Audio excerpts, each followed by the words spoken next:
audience, thank you very much. What a turnout this is. This guy, Charlie Kirk. I want to thank you all. And I want to thank Charlie Kirk for everything he's done at Turning Point Action for making this event possible. What a great turnout.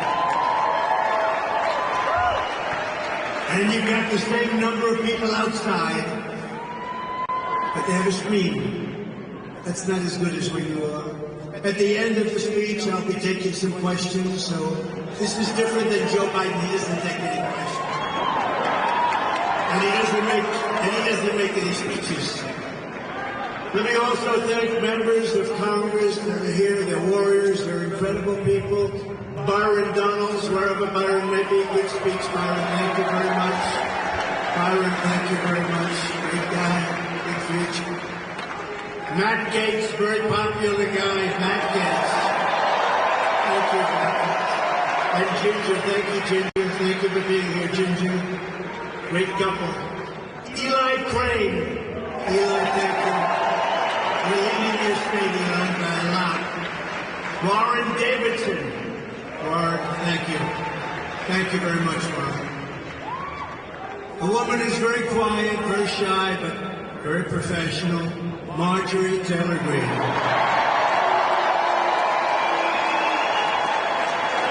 Great person. She's a great person. And Michael Cloud. Thank you, Michael. Congressman Michael Cloud. And former Congressman, somebody that almost won New York, which they said was impossible, won a campaign. 2 years late, frankly, because today it's different.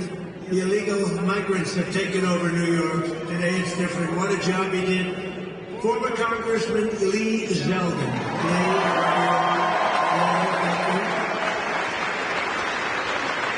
Also, a person who's really a terrific person. I've gotten to know well. Congresswoman Tulsi Gabbard. Thank you, Tulsi. Thank you, Tulsi. And you all know my son, Don. He's out there working. He's such a good boy. And Kimberly Guilfoyle. I heard her speak. They really gave some good ones. Thank you, Kimberly. Thank you, Don. A man who's really special, very important. I think the most important man in the room for what we're doing, RNC Chairman Michael Whatley. He's doing a great job. And Michigan GOP Chair, I wanted him from day one. I said, Pete, you got to do it, you got to do it. And he was a great and successful politician. He then went on, I took him as ambassador. Pete Hoekstra, fantastic guy, head of the GOP. Good job. And we have the Nebraska GOP chairman here too, Eric Underwood. Eric, thank you very much. Thank you, Eric, for being here. We have a man who's got a really successful show. Everybody watches it. I watch it as often as I can. And he's a smart guy, and he's actually got a big heart, but I won't tell people that because I'll ruin his reputation. Steve Bannon. Where's Steve?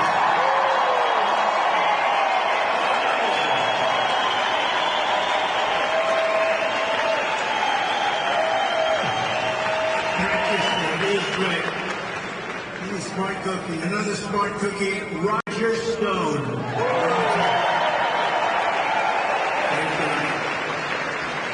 Former Secretary Ben Carson did a fantastic job. Everybody loves him. I love him. And a man who's very popular in these circles and a big star. He's become a bigger and bigger star. Ted Nugent. Ted, thank you for being here. Wherever you may be, Ted, thank you very much. Thank you very much. With the help of everyone here today, we're going to win the state of Michigan this November. We're going to fire the Biden crime family from the White House, and we are going to make America great again. Have you heard that?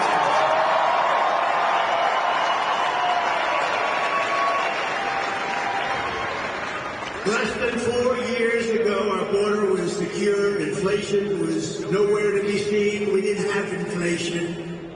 The world was at peace, and America was stronger and more respected than ever before. It was never as respected as it was just 4 years ago.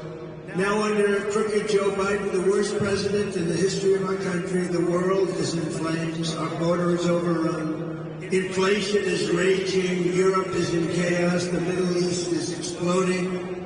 Iran is emboldened. China is on the march. And the worst, most incompetent person to ever lead this country is dragging us toward World War III. Other than that, I think he's doing a very good job. Do you agree with that? Other than that, he's doing a fine job. Now, he's the worst. Under Biden, illegal aliens are better off.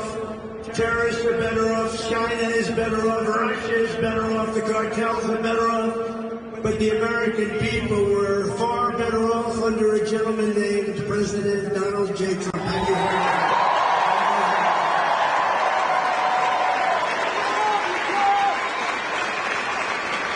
And in particular, and remember this. Oh, wait a minute. Mike Lindell, please stand up. Okay.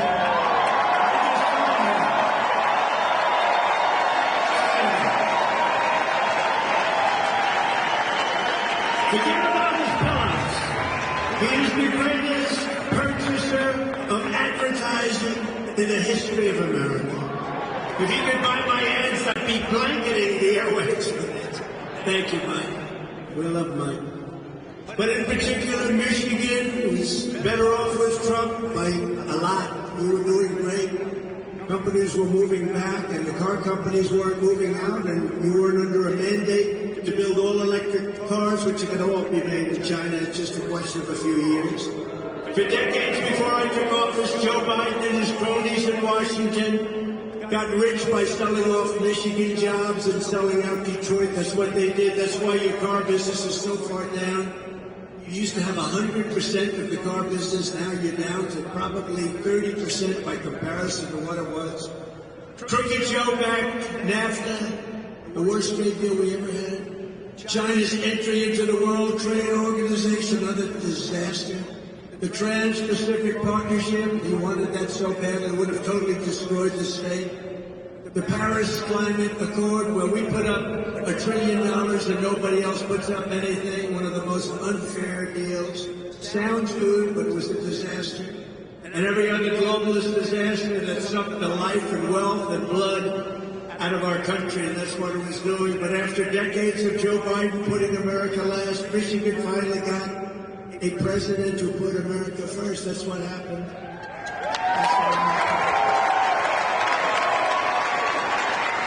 We've got a lot of people backstage just now, and they're all saying, sure, we were doing so much better 4 years ago. Everybody was.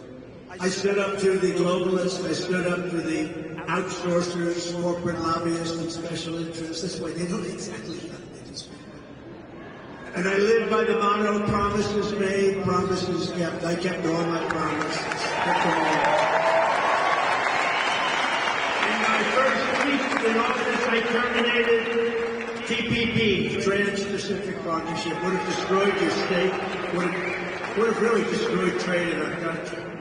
And I withdrew from the Paris Accord. It was unfair, disaster. And I ended NAFTA, worst trade deal, and replaced it with the brand new USMCA, that's Mexico, Canada. In fact, that deal is so good, it's so good for the American auto worker that Canada and Mexico are trying to renegotiate it as we speak. They want to renegotiate it. Don't do it, Crooked Joe. Don't do it. You know, if they put up enough for him, he'll do it. I stood up to China like never before, bringing in hundreds of billions of dollars in revenue when no other president had gotten 10 cents from China. Hundreds of billions. I imposed a 27.5% tariff on all Chinese automobiles, the only reason that we still have any auto industry left. If I didn't do that, you would have been wiped out by China completely. And by the way, whoever heads the United Auto Workers is doing an absolutely terrible job. His name wouldn't be Sean Fain, would it, Sean Fain? Whoever this guy Sean Fain is, they're going to get him out. Because he sold the auto workers down the tubes. They were sold down the river. You won't have them yet. You're fired is right. This is ridiculous. Yeah, fired.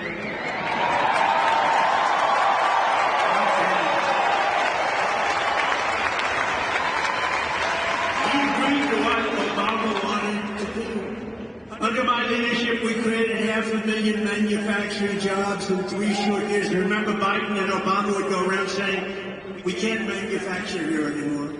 That's because we had stupid people leading our country.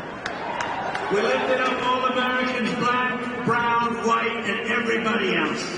Everyone was doing better. Everybody was doing great. But now, Crooked Joe is doing a hit job on Michigan manufacturing and on Detroit, the likes of which I have never seen before.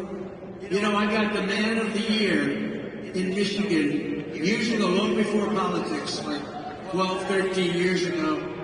And I said, I came up and I thought the speech was good. It turned out to be very controversial. I said, why are you allowing them to steal your jobs? Why are you doing it? They're coming into these countries and they're taking all your jobs. And right now, Mexico is building the biggest car plants anywhere in the world, and they want to sell the cars back into the United States.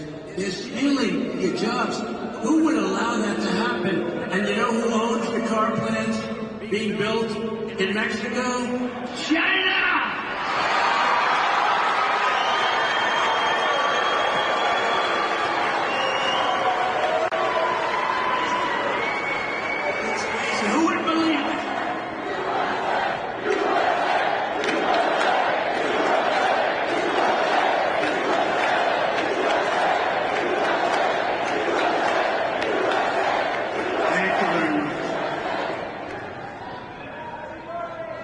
Low IQ Joe Biden's insane electric vehicle mandate will totally obliterate the U.S. auto industry, and it won't take long. Just so you know, we have the greatest army tanks. I saved it.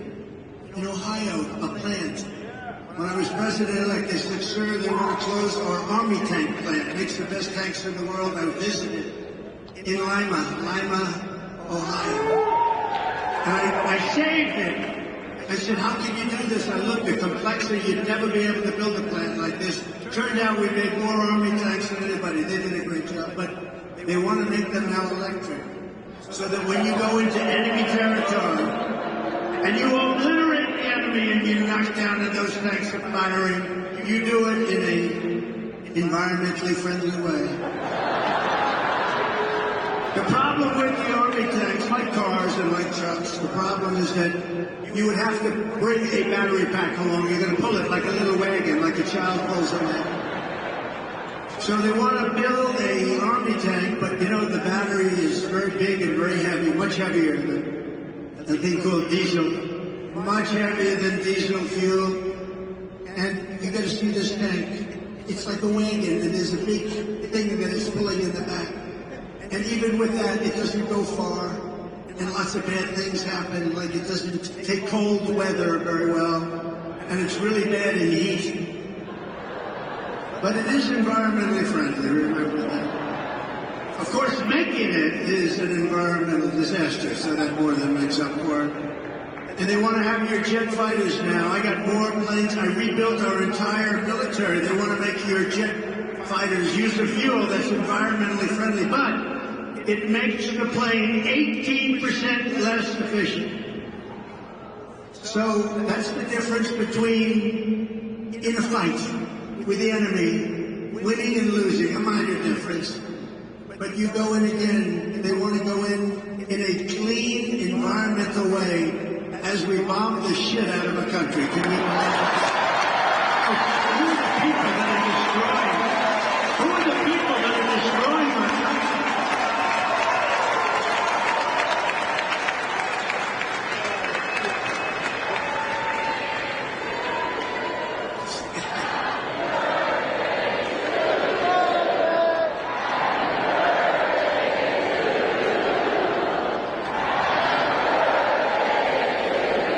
Thank you very much. Thank you. I feel very young. I feel very young.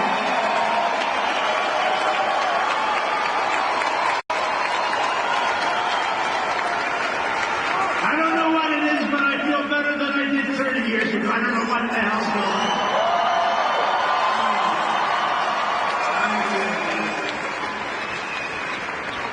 So we can't let these people destroy our country like this. I mean, they're going crazy. Today you read where they don't want to have any water in your dishwasher. So your dishwasher won't work. And they think that's good. So what you do is you keep having it go on and on and on. The electric bill is 10 times more than the water. And these are areas that have so much water they don't know what to do with it. They're flooding. They're floodplains. They have so much water in many cases. No, we can't do that. You know, I ended that. I went to, in Ohio, a great company was going out of business because of dishwashers. They wouldn't give the water. You couldn't sell the product. And South Korea and China were dumping dishwashers in here for half the cost. They weren't as good. Whirlpool, but half the cost they weren't as good. And I went and I saved it. I put a 50% and 100% tariff on all of these dumped machines, and I saved that company. And then I said to the head of the company, who was great actually, called me, said, we don't know what to do. You can't, I mean, they're dumping this stuff. They can't be, you know, they're losing a fortune. But it didn't matter because their governments were paying for it. He said, I don't know what to do. I said, okay, so I solved the one problem. They're not dumping. What's your next problem? They don't allow us to use water. We need more water. You can't wash dishes unless you have a certain amount of water. I said, how much do you need? We need just a little bit more. I said, I'll give you a lot more. I gave them a lot more. Now they want to end it again. You ever go into a new home where you have a shower where the water doesn't come out of the shower head? They put a restrictor on. I took all the restrictors off.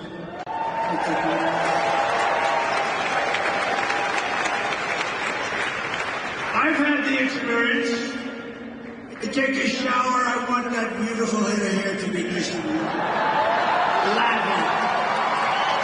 I want it to be lathered beautifully. And I get this best stuff you can buy and I dump it all over.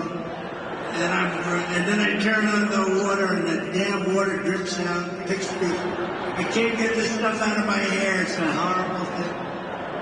Now it's terrible. Oh, you turn on the sink and the faucet. You turn it and no water, practically no water comes. So you leave your hands under there, you're trying to get the water. Well, I revoked all of that stuff, and they just put it back on. Isn't it terrible? And these are areas that have a lot of water where they don't know what to do with it. It goes out to sea. And we'll turn it back on the first day. We're going to do a lot of things on the first day. We're going to take care of a lot of problems. First day in office, we're going to close up the border. First day in office, we're going to drill, baby, drill.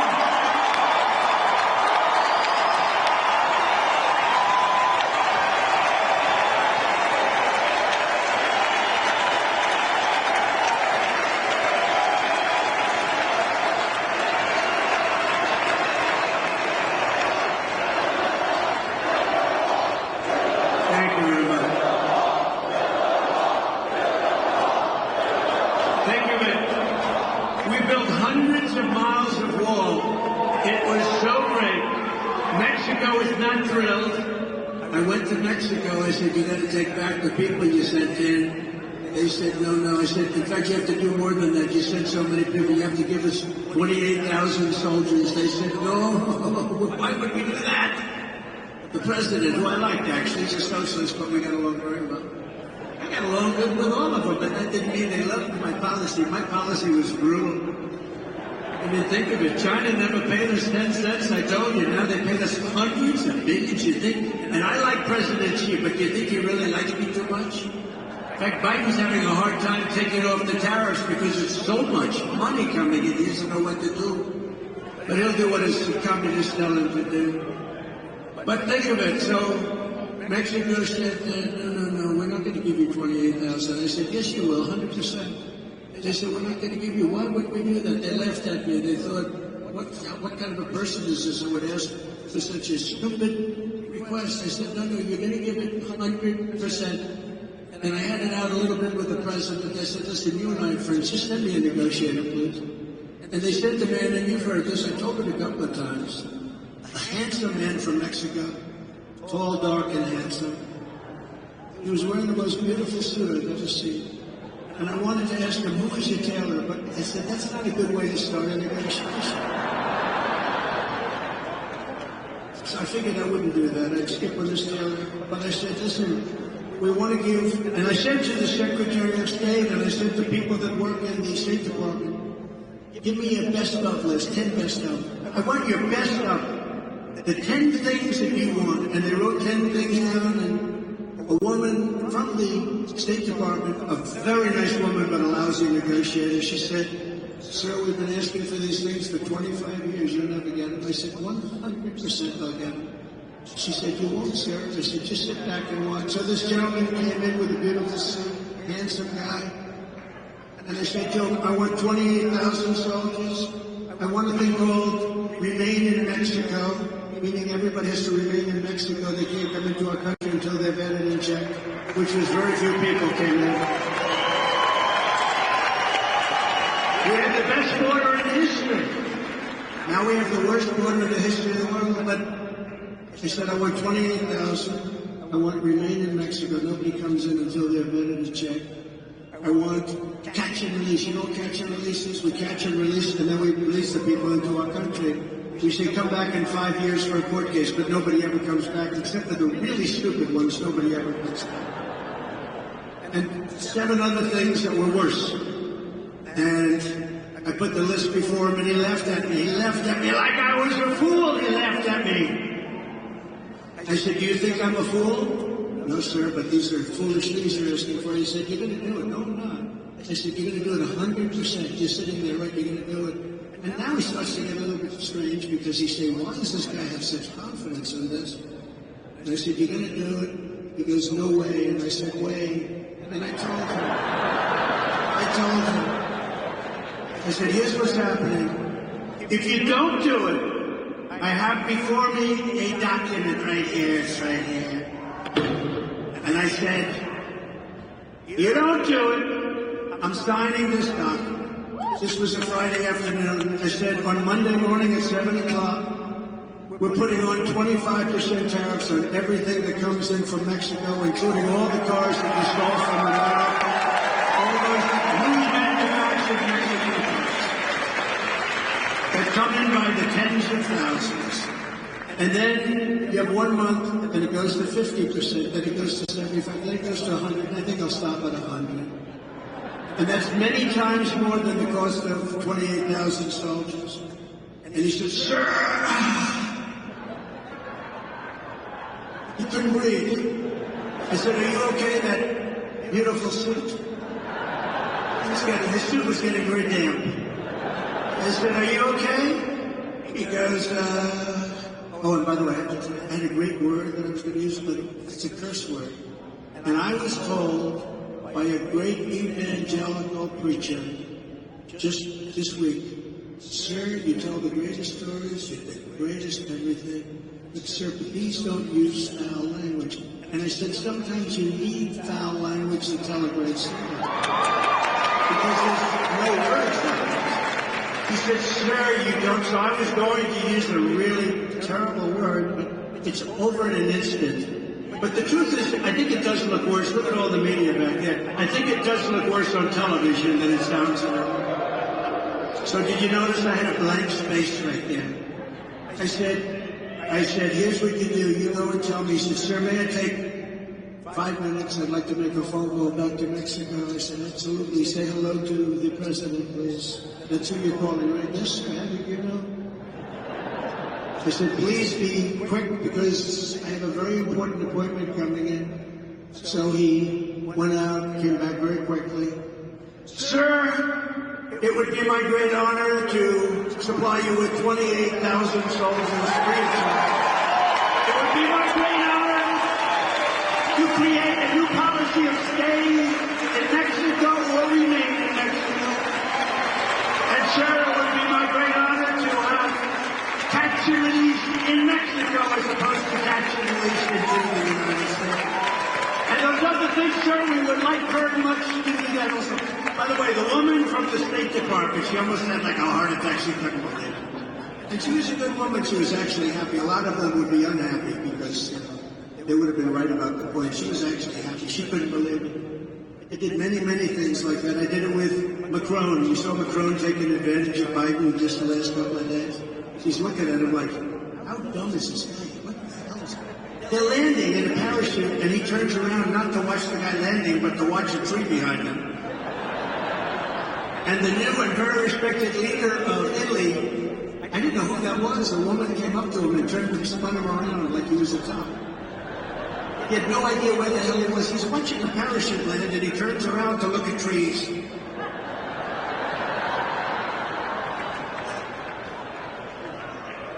And I don't like to imitate anyone because the fake news is always putting it on. My wife, I told the story yesterday. I imitate him. You can never find the stairways off the stage. We got them all over the place. They're over here. I have emergencies right there. You can't even see them, but I have stairs all over. It's almost impossible not to find the stair. You can walk in any direction. And I imitated him. Then he lost. And you ever notice he always goes like this? He makes a speech that lasts for about a minute and a half. People come to listen to him. You know how many people come? Like we have this massive room that's packed to the corners, and outside you got more people. Listen.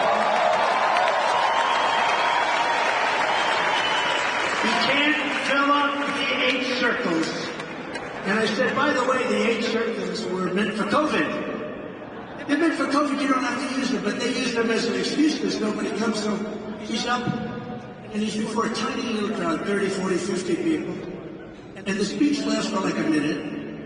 And then he's looking for the exit, and he goes like this. He always does it. He points, and he's pointing in the right direction, and then he walks in a different direction. And I said to our great First Lady, I called her, and we had a big crowd that evening. You know what? We had 107,000 people in New Jersey 2 weeks ago. 107,000 people! Matt Gaetz was there. We had 68,000 in Alabama, 73,000 in Texas. We have the biggest crowds in the history of politics. That tells you they like what we're saying. I told our First Lady, they said, how good was that speech? Was that brilliant? Did you see the crowd, First Lady? This is the way you talk to a wife, right? I think. Did you see the crowd, First Lady? How good was that? Nobody else could get a crowd. In the history of politics, nobody ever had a crowd like that, First Lady. She goes, but your hair looked terrible. She'll say, what the hell? Or she'll say something even worse. Have you gained weight? You didn't look good. But this last time, it was like a fluke. She said the speech was unbelievable. Congratulations. But what happened? You couldn't find the stairs going off the stage? So I imitated him, and the fake news said I couldn't find the stairs. He said, I had no problem, First Lady. She said, well, they showed you couldn't get off the stage. You were walking into a wall. You know, usually there's a wall behind. It's good enough. And I'll walk into it. Now I don't like to do it anymore because they show it to, no, that's an invitation to Biden. But thank God we have great Secret Service. They run up on the stage and they grab them and they throw them off. They get them off the stage. Upon my inauguration, we will throw out Bidenomics and replace it with Maganomics.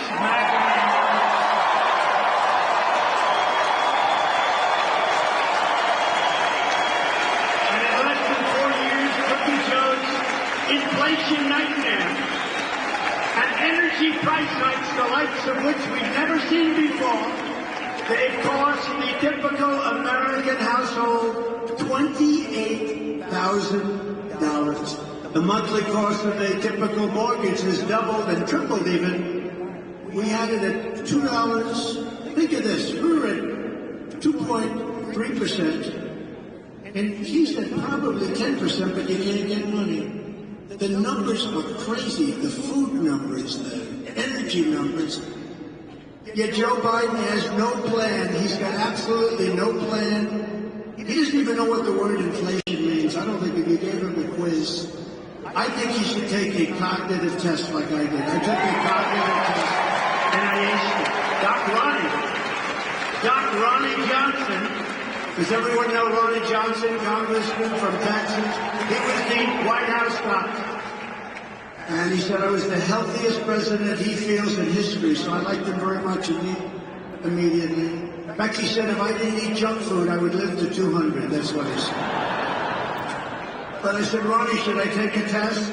He said, well, you know, it's Walter Reed. It's sort of a public hospital. If you don't do well, they're going to find out about it. I said, well, you know, like I'm a smart person. How tough is it? He said, it gets very tough as you get to the middle of it. And I did something that he's never seen done. I aced it. I got every question right.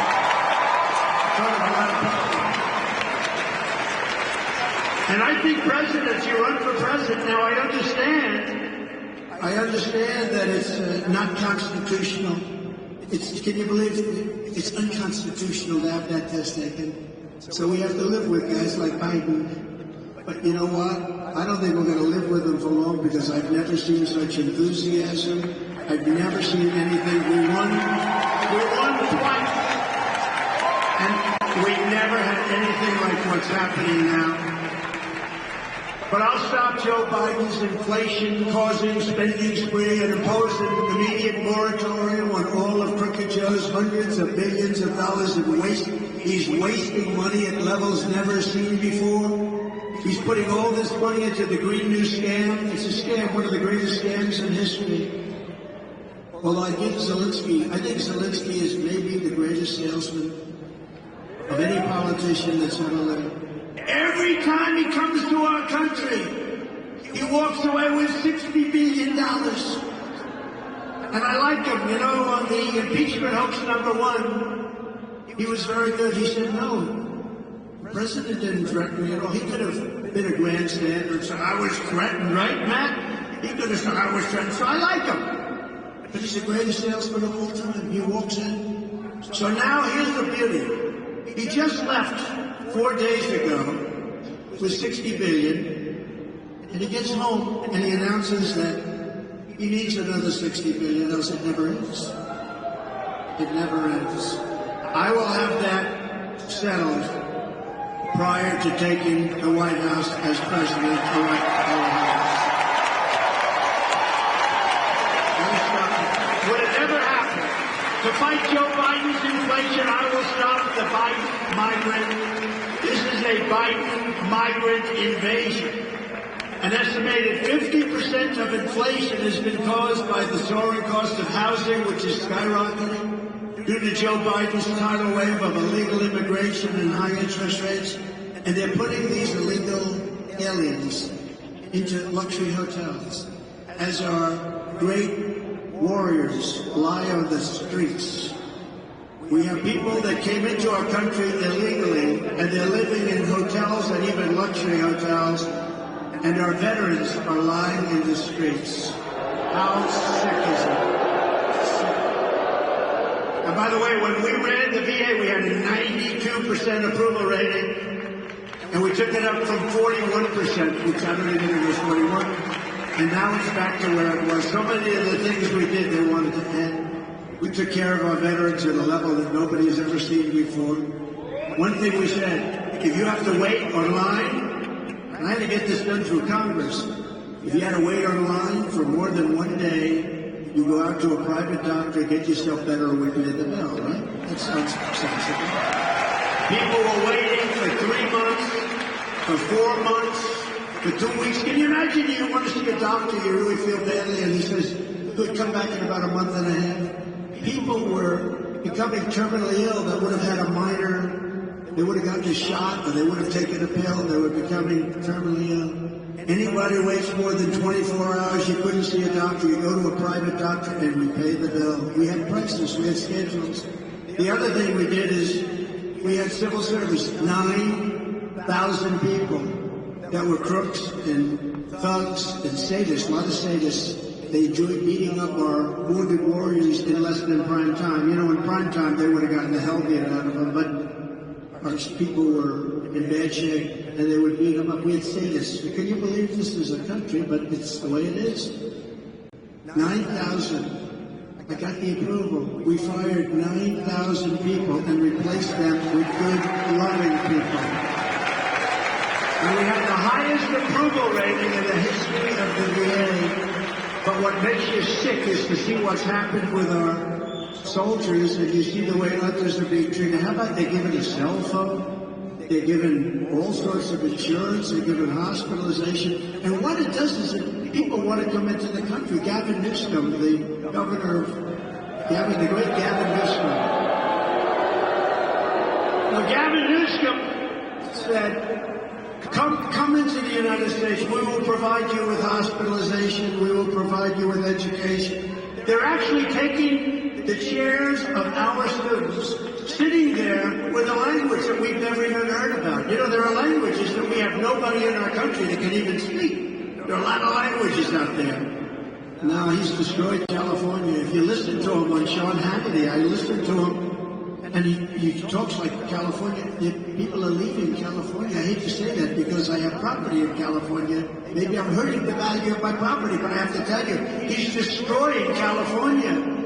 And he may be the next one up. He could be the next one up. I don't think so, though, because his record is so bad. But something's happening, I do believe, because I can't believe that this gentleman is going to be allowed to run for office. And if he is, we have to have the greatest victory. We're going to take back our country. We're not going to let this happen to our country. We're not going to let it happen. Think of this. A week ago, I woke up and I heard that Russia has nuclear-powered submarines in Cuba. That's 60 miles off the coast of Florida. And they have what you call destroyers. Very destructive ships, actually. Missile-carrying ships. Numerous of them in Cuba. Now, that's a total lack of respect. And because the fake news is so fake, they don't want to report it. Because when you think about how bad that is, Putin would never have done that with me. He never would have gone into Ukraine with me. He just wouldn't have done it. And, of course, when the oil price hit almost $100 a barrel, that gave him the right to do it also. He's the only one who made money prosecuting a war. But all of those things would have happened. You would have never had October 7th in Israel. You would have never had that. There was no attack because Iran was broke. When Trump was president, Iran was broke. I told China you can't buy. I told other countries you can't buy the oil. Iran was broke. They were ready to make a deal. We would have made a deal. We would have been very fair. We would have made a deal. And now Iran is rich as hell. They have $250 billion, which they made over the last 3.5 years. They're a rich country now. It's unbelievable. They could have made a deal. We could have had a deal. If that election wasn't rigged and stolen, we would have had a deal with Iran the first week after the election. Instead, they have a very hostile country that wants nuclear weapons. Can't let that happen. We just gave $6 billion to Iran for 5 hostages. You saw that. $6 billion. $6 billion. And once you do that, then all of a sudden lots of other people are going to go missing because it's crazy. Think of it. $6 billion for 5 people. It's unbelievable. We will make the Trump tax cuts permanent and cut taxes even more for working families and small businesses. You know, it's interesting. We cut taxes, the biggest tax cuts in history, bigger than Reagan. Because Reagan had big taxes, we had bigger than Reagan. So the rates were cut way down, for business down to 21% from, including state and city and everything. Many companies are paying much more than 50. So they were cut way down, 21%. In fact, I'd like to bring them down further for the middle class, bring them down even more.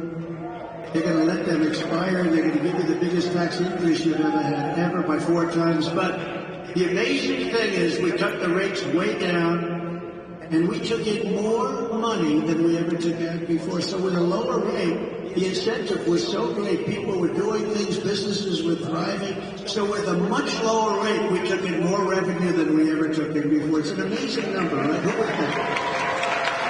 As part of those tax cuts, I have announced that I will eliminate taxes on tips for restaurant workers and hospitality workers and anyone else relying on tips. No more taxes on tips. No taxes on tips. None. None. In fact, on your receipt, when you get your receipt for a restaurant, you know who sent me one? Kid Rock. How good is Kid Rock? His name is He sent me a receipt. And he wrote on the receipt, vote for Trump, and you won't pay taxes on tips. He wrote that on the receipt. I said, that's very smart. That's very smart. Smart guy. So for restaurant workers, for hotel workers, for caddies, for car people, it's a lot. But anybody receiving tips, there's no more tax on tips. And I think that's going to be a great thing. You know, they earned it. A lot of people don't get tips. You don't like the service, you don't give them anything, right? You don't like the service. But somebody does a good job, they're supposed to pay tax on it. No, so we're ending that immediately, effective immediately when we get it. And as we rescue our economy, we'll also seal the border and send Joe Biden's illegal aliens back home. We have no choice. It's not sustainable by anybody. We have no choice. Less than 4 years ago, I handed crooked Joe Biden the strongest, most secure border in U.S. history. We built 571 miles of border wall. We ended all tax relief. We shut down asylum fraud like nobody's ever thought even imaginable. We had to remain in Mexico, state third agreements and Title 42 all done and all agreed by Mexico. You think that was easy? It wasn't easy. It was nasty, actually. And we paid nothing for it. Nothing. Just like we gave Macron nothing, I was going to say. He was going to put a 25% tax on everything, anybody doing business in France. I said, you can't do it. He said, oh, Donald, we would love to do this. It was passed by our legislature, our parliament, or whatever the hell he calls it. And I said, no. So I gave it to Mnuchin and some people. I said, go deal with France. Tell them they're not going to do it. And they came back, they couldn't make the deal. And then they came back again. I said, yeah, when would they make the deal? They couldn't make the deal. I called up Macron. I said, Emmanuel, how are you? How are you, Emmanuel? You saw the way he was toying with Biden 2 days ago. He was toying with Biden. Got Biden to sign things. I can't even believe it, what they're signing away.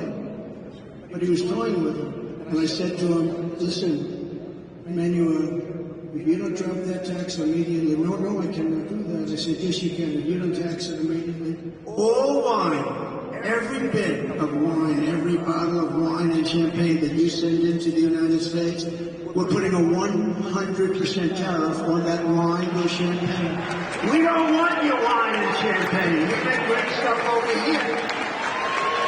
And he said, Donald, that is not fair. I said, yeah, it's not fair to charge American companies 25%. I got to stick up for the companies. They're our job producers. He said, that is not fair. I said, Emmanuel, you have 24 hours to tell me. 10 minutes would be better. He calls me up 5 minutes later. Yeah, we have agreed to terminate the 25% tax on America. I do things like this. You have no idea how many deals you can make on a phone. I don't even have to spend. How about Mrs. Biden and Joe Biden? They're back and forth like it's a taxi cab from Europe. They come back. Let's go to the trial for a day. Back, forth. On Air Force One, like it's a taxi cab. It's not a taxi cab. It's serious stuff. But that's endemic of where they come with the country and how they run the country. They don't know what the hell they're doing. They really don't know what the hell they're doing. The entire world is emptying out their prisons and jails, their insane asylums, their mental institutions, and our country's being turned into a dumping ground, and the entire world is laughing at us. They say, how stupid are the leaders of America, and they are stupid. Earlier this week, ICE arrested not 1, not 2, but 8 suspected terrorists. They're pouring in at levels that nobody's ever seen before. And we're going to pay a big price. We've got to get them out fast. One of the first things I'm doing, we're getting them out fast. According to reports, many of these terrorist savages entered through Joe Biden's open border, and Crooked Joe released them immediately into the United States. He set them loose to spread their terror network all across America under Biden. There has been this is, by the way, Border Patrol. This isn't me. Somebody will say, oh, that's Trump.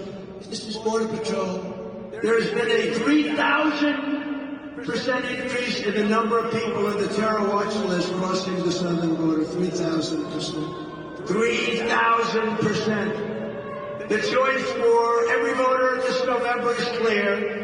You can have a president who lets thousands of radical Islamic terrorists into our country, or you can have a president who throws radical Islamic terrorists the hell out of our country and gets them out fast.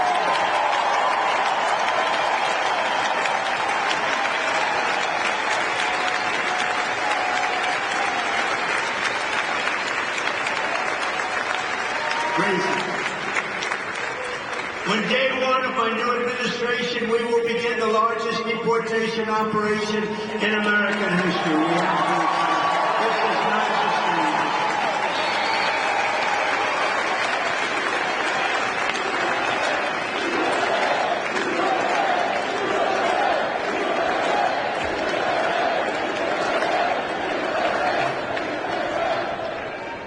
And it doesn't make me happy to say that.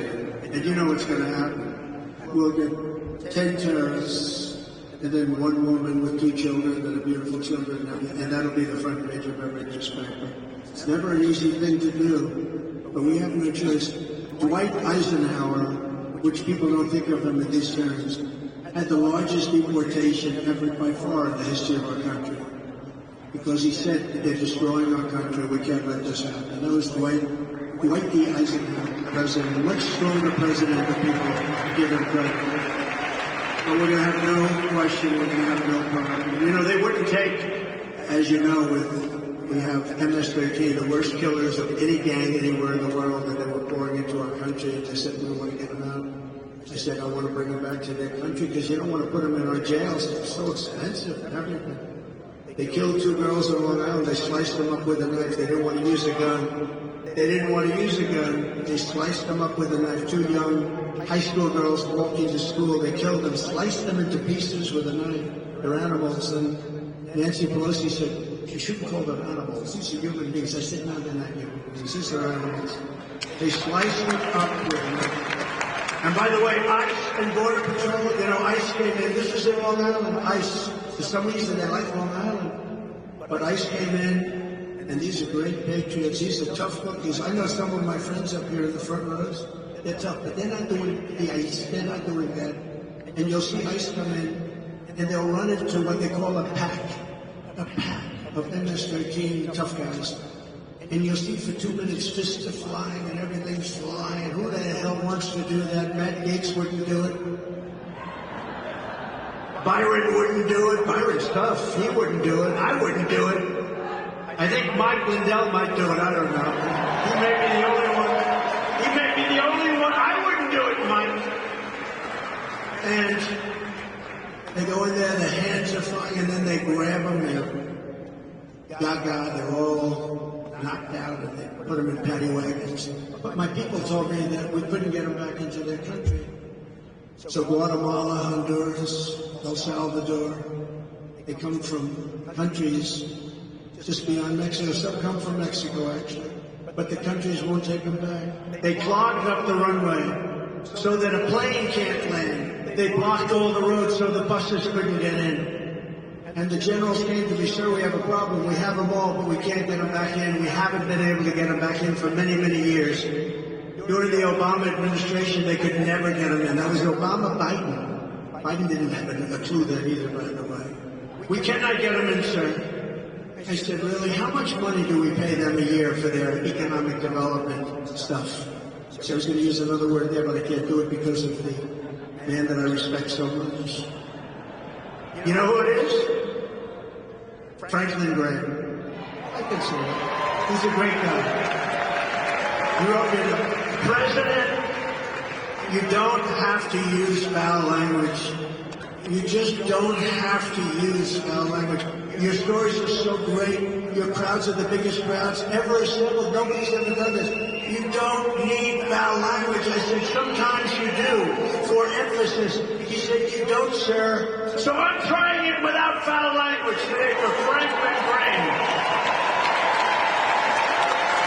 And I say that these stories lose 10.2% effectiveness. But I do it for Franklin Graham because he's a great guy, and those are great people. They're great people, what they do. The pastors, the preachers, the rabbis.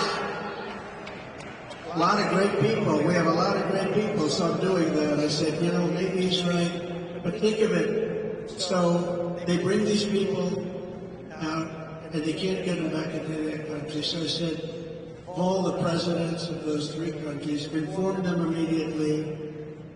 They get $750 million from the stupid United States. Inform them that we're not paying them any longer because they didn't fulfill all of the obligations under the agreement. Namely, they're spending a lot of, you know, they send them because they don't want them in their country because they're smart.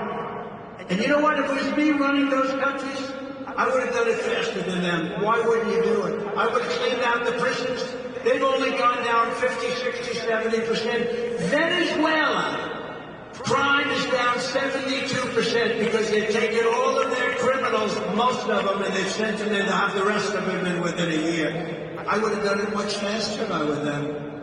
I would have done it much faster. I said, tell these countries that we're no longer paying them $750 million. And they did. And the next morning I get to the office early, 7:30. I get three calls separately but simultaneously. Mr. President, may we speak to you? I would like to speak to you. I don't understand. There must be some miscommunication. You stop payment on all of the money you send us. But I asked why. Because you're not taking your criminals that you sent to us. They send them. By the way, they send them. You're not taking them back. Oh, sir, we would be delighted to take them back. It would be our great honor to take back 400 MS-13 savages. It would be our great honor. Sir, please send them back. We would love to. We can fly them in. For years they weren't able to do it. You know that in their case, they weren't able to get it. I said, we're not going to pay them anymore. As soon as I said that, they all called. At the same time, I spoke to them separately. It was like the same conversation. We would be delighted to take them back. And that was the end of that. We sent down thousands and thousands of MS-13 back to their country. But it's out of control now because whatever we send back, they're coming back in at levels that nobody's ever seen. I won in 2016 because of the border. We had a really bad border, but that border was nothing compared to what you have now. That border was peanuts. It was nothing. It's no wonder Joe Biden and his thugs are so desperate to stop us. They know that we are the only ones who can stop them, and they know it. And it was just announced that they withdrew their lawsuit, the laptop from hell lawsuit, the fake. Remember when they said it was Russian disinformation? It wasn't. They withdrew their lawsuit against the greatest mayor in the history of New York City, Rudy Giuliani, which accused him of everything under the sun regarding the laptop from hell. They withdrew it on the basis that everything that he said was true. For years he's been fighting for himself. Everything Rudy Giuliani said was true. It was not from Russia. It had nothing to do with Russia. It only had to do with Hunter. Think of that. They try and destroy people. But think of that, it wasn't Russian disinformation. It was made up story for election interference purposes, and I assume we're going to be talking about that at the debate. Is anybody going to be watching the debate in this one?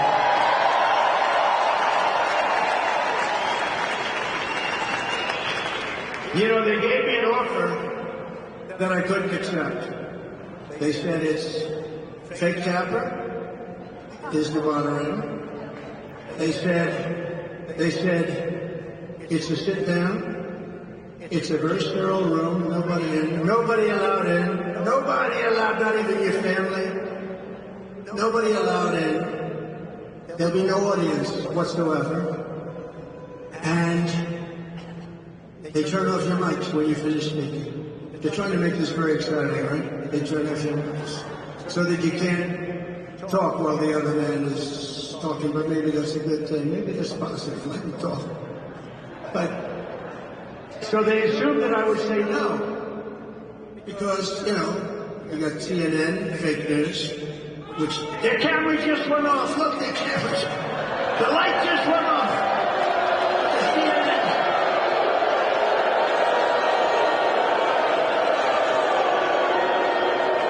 Their light just went off. I watch their light all the time. If I mention anything about voter fraud, they turn their light off because they know it's true. It's unbelievable. No, their light just went off. I can't believe I got about a minute and a half. That cameraman is toast. He's going to be fired immediately. But they gave me, it's like the mob. They gave me an offer I couldn't accept. I said, I accept. Because we want to get into debate. Because here's what happened. They made an offer that was so ridiculous. And they knew I was going to say no. And then they could go and they say, Biden wanted to debate, but Trump refused to debate, right? But Trump refused to debate, he wouldn't do it. But I said yes, and now they don't know what the hell they're doing.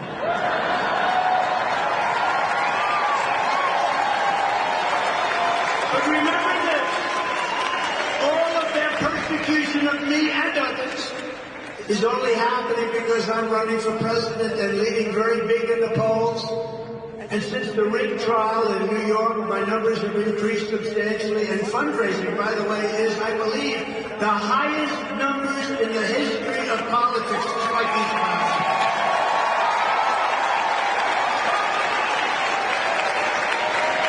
Because you know what? The people of our country know, they know it, they watch it, they think it's fake, it's rigged. There was no crime. The greatest legal minds in the country, Alan Dershowitz, Andy McCarthy, Greg Jarrett, all of them, great. These are great legal minds, all of them, every single one of them. Greg Jarrett wrote the most beautiful report. Every single one of these legal minds, I have 15 of them. Not one of them. Jonathan Turley has been unbelievable, great, very talented guy. The great one, you know who the great one is? Mark Levin. Mark Levin. Mark Levin came out, he said, this is the most horrible thing. They all come out and said, there's no crime, there's no trial, this trial shouldn't be had, etc., etc. And then I couldn't defend myself because I got a gag order. This is the first time in history a president, a former president, and now the guy that beat all the Republicans in a record fashion, faster than anybody has ever done it. And now the candidate, Republican candidate, big deal, Republican candidate, it's big stuff. The President of the United States has a gag order where I'm not allowed to speak because the judge doesn't want the truth to come out. And he knows I'm the one that when I talk, they listen, people listen. And that's why the polls went higher. I'm the only one in history who got indicted and my numbers went up. I'm the only one in history who got impeached and my numbers went up. There's never been another candidate in history. When you get indicted or you get impeached, the following events take place. You call for a microphone immediately. Please set up a microphone. Could you do it like quickly? Yes. He then gets to the microphone. Yes, ladies and gentlemen, it's been a great honor to serve you. But I will be leaving office. I have to be careful because they'll put this on his nose. So I have to intersperse it with statements like, this is just sarcasm. But they get up to a microphone and they say, I'll be leaving office now. I will fight for my name and reputation. And I will bond and get closer to my family. And you never hear from the poor guy again. That's the end of him, right, Mike? That's the end of the... I've seen it about 200 times. I'm the only one that told the truth. I'm the only one that explained it. And I didn't have to because the people knew it. And they know me so well. They know me so well. They get it. I got indicted more than the legendary Alphonse Capone. Has anyone heard of Alphonse Capone? Scarface.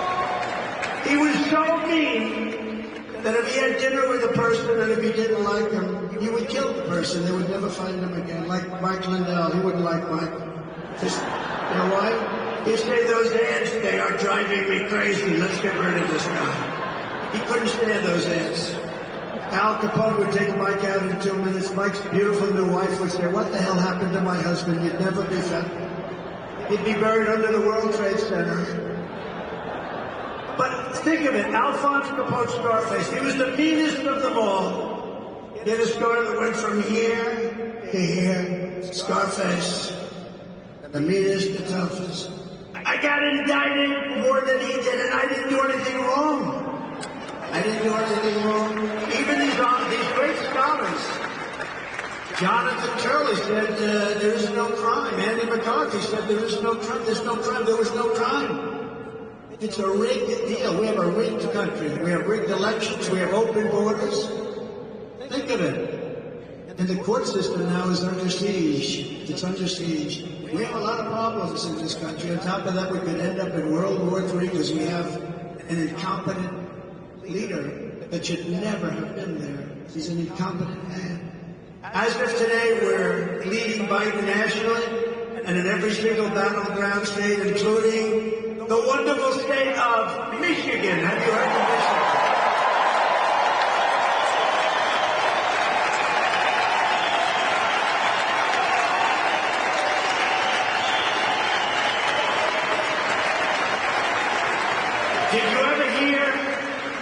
Did you ever hear Biden get up and give the wrong statement? If that ever happened to me, it would be the end of my political career.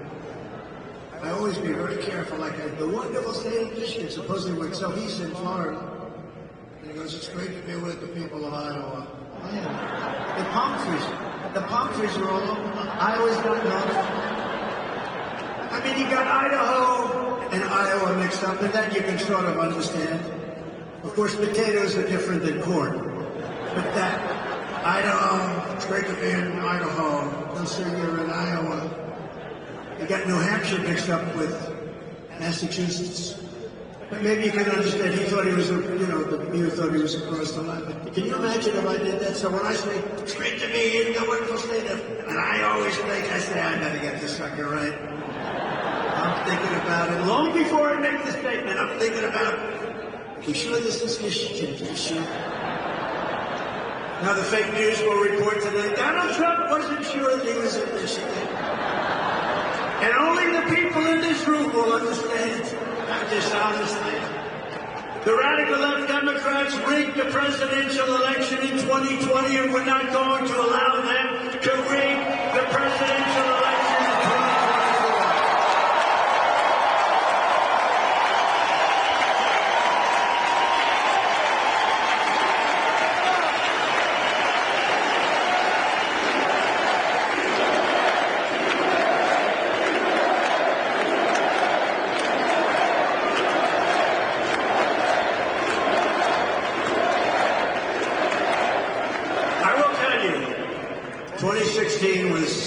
Was that the coolest evening maybe in history? Maybe.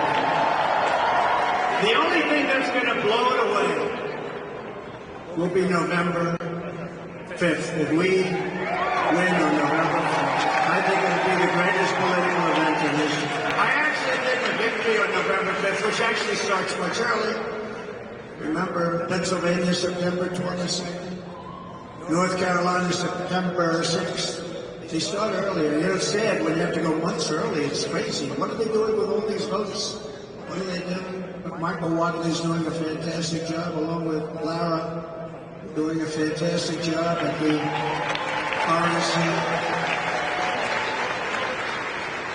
He said, "We don't need votes." And Charlie Kirk is helping. He's got his army of young people. These are young patriots. These are young patriots.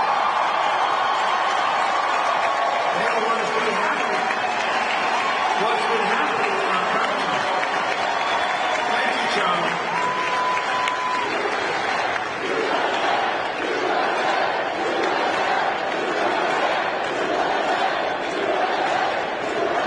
Well, thank you, Charlie. And I said to Charlie, and I said to Michael, I said to everyone, listen, we don't need votes. We got more votes than anybody's ever had. We need to watch the vote. We need to guard the vote. We need to stop this deal. We don't need votes. We have to stop.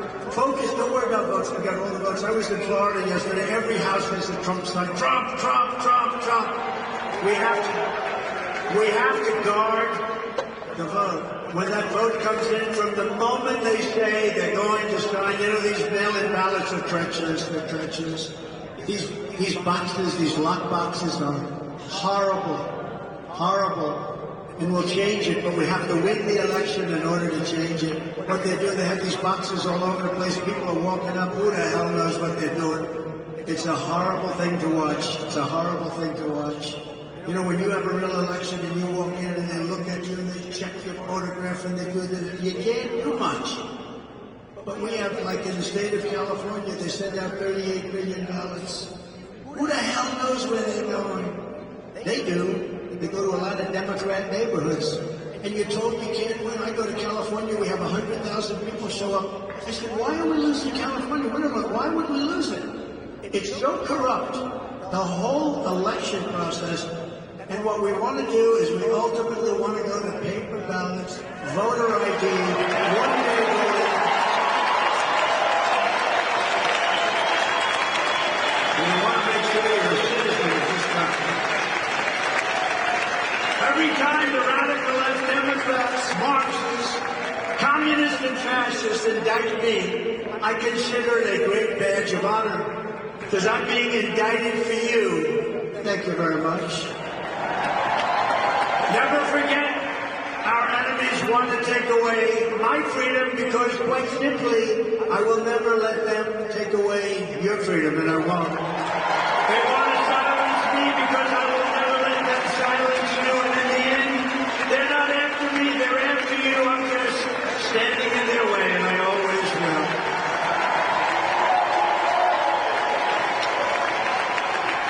From the very first day that it's we, not me, it's we, that we take back the White House from crooked Joe Biden, I believe we're going to have the 4 greatest years in the history of our country. Before I even arrive at the Oval Office shortly after we win the presidency, I will have the horrible war between Russia and Ukraine settled. We're going to get it settled and stop the death. Under my leadership, we had no new wars. Hillary Clinton, she used to say, look at him, listen to him, he's going to start wars. No, I stopped wars. We defeated 100% of the ISIS caliphate. We brought our troops back home. I had no new wars. I started no wars first time in 78 years. Instead of a globalist warmonger, and that's what you have. In the White House, you finally had a peacemaker at 1600 Pennsylvania Avenue. These terrible wars, these horrible wars that were started, they never end. We call them the endless battles. Biden's weakness and failure are putting us in grave danger. As president, I will restore peace through strength. In my next term, we will build a great iron dome over our country like Israel has. A dome like has never been seen before, a state-of-the-art missile defense shield that will be entirely built in America and create jobs. It will be the greatest dome anywhere in the world. Israel has a dome. Why shouldn't we have a dome? We're going to have the greatest and most sophisticated, and by the way, Ronald Reagan wanted a dome. He was right, but the technology wasn't anywhere near that. You could never have done it then. Today we have technology. Look at Israel the other day. 300 missiles shot, and everyone but one was knocked out of the air. 300. To further secure America's future and create opportunity for young people, I will end Joe Biden's war on crypto, and we will ensure that the future of crypto and Bitcoin will be made in America. If we don't do it, China will. If we don't do it, other countries will. I will always protect Medicare and Social Security for our great seniors. And your Social Security and Medicare are under siege because of the people coming over the border. And the people coming over the border, all those millions of people, they're inflicting tremendous harm to our black population and to our Hispanic population. Those people are suffering because their jobs are being taken, their hospitals are being taken, their schools are being taken. They're the ones that suffer most. You know who else suffers? Unions. No union's going to be able to be sustained like this. We will end the weaponization of our government. We will bring back law and order to our country. We will take care of our police officers and our great law enforcement.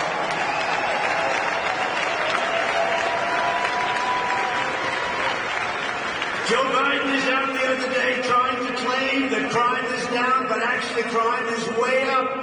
They don't report crime properly anymore, as you probably have heard. Crooked Joe is citing statistics that no longer include data from 30% of the country, including the biggest and most violent cities. Oh, I see. That's nice.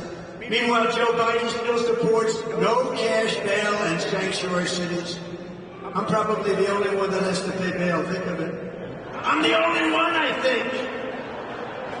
He's responsible for the deaths of countless African Americans from crime, and he also devastated black families in 1994 with the crime bill.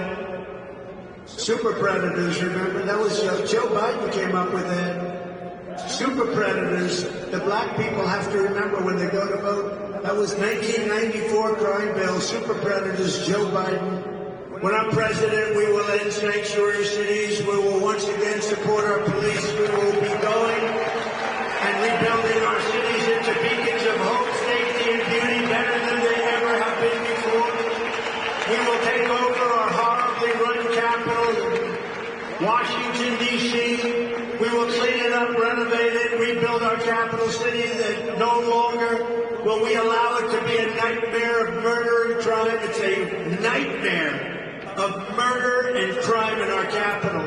You leave Michigan, you want to go see the Washington Monument, the Jefferson Memorial, you want to see something in Washington, you end up getting killed, you end up getting shot, beat to a pulp. But our capital will become the most beautiful capital anywhere in the world, and it will be safe from crime. We owe that to our country. And we will replace the people that are running our capital, who are running it into the ground, who, by the way, were offered 10,000 soldiers or National Guard on January 6th, along with Nancy Pelosi. Oh, did you see Nancy Pelosi? Her daughter's in trouble. Her daughter is a semi-professional photojournalist, as she calls herself. And she has Nancy on tape saying it was Nancy's responsibility to secure the Capitol. I hope the congressmen and women remember that little tape that was released a few days ago, because the fake news doesn't want to talk about it very much. She took full responsibility for it. She's angry as hell at her daughter. She may cut her daughter off from all of the millions and millions of dollars that she scammed as a congressperson.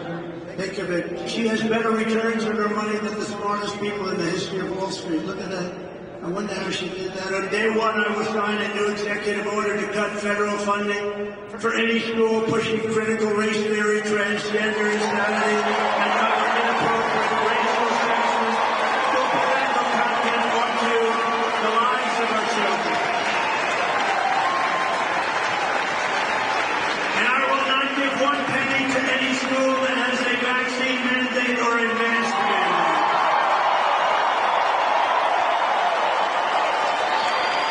And I will keep men out of women's sports. And I will fully uphold our great Second Amendment NRA endorsement. Thank you to the NRA. We will protect innocent life, and we will restore a thing called free speech. It's being taken away from us by these radical thugs. And I will secure our elections at a level never seen before. And as I said, our goal will be one-day voting, paper ballots, proof of citizenship, and voter ID.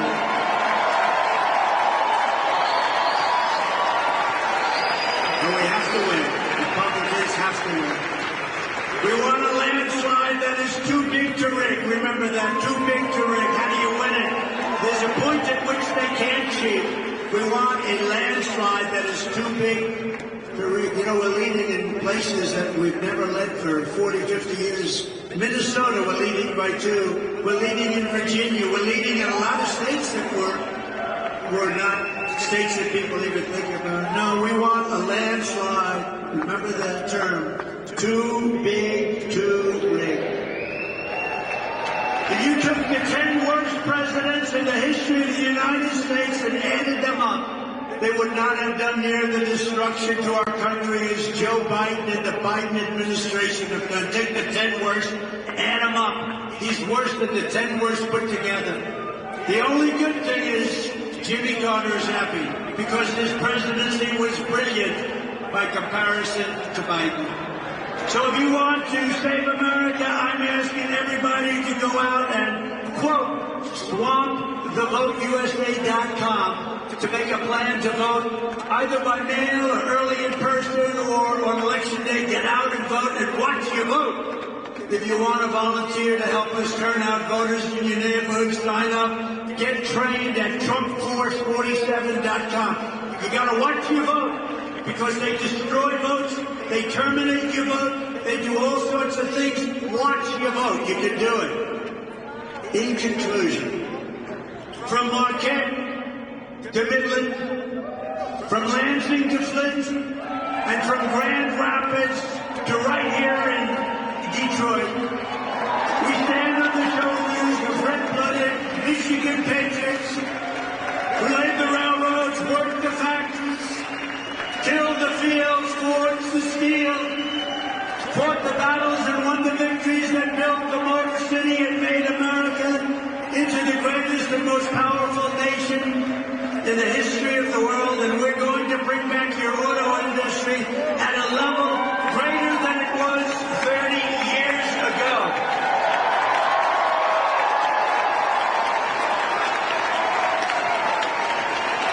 But now, we are a nation in serious decline.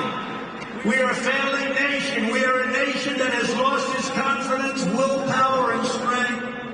We are a nation that has quite simply lost its way.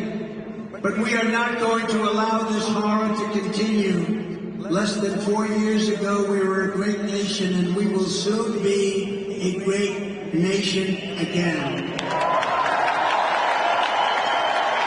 With the right leadership, every disaster Joe Biden has created can be fixed and can be fixed quickly. Every problem can be solved and every wrong can be rectified, and we will do it all so fast. You will be so proud of your country again. You will walk outside and your chest will be up there. You will be having that beautiful red hat. We have everybody with that beautiful, beautiful red hat that says Make America Great Again. We love it. By this time next year, America's borders will be shut, sealed, and secure. And again, people will come into our country, but they'll come in legally. They're going to come in legally. And by this time next year, inflation will be in full retreat. Our economy will be roaring back. Optimism will be surging. American pride will be soaring. The American dream will be thriving again for citizens of every race, religion, color, and creed. Law and justice will reign all throughout our land. Freedom will be restored. The flame of liberty will be burning bright. Joe Biden, the worst president in the history of our country, will be a fading, horrible memory of the past. And our great silent majority and the once forgotten men and women of our country will be the ones shaping America's magnificent future when I am the 47th president of the United States.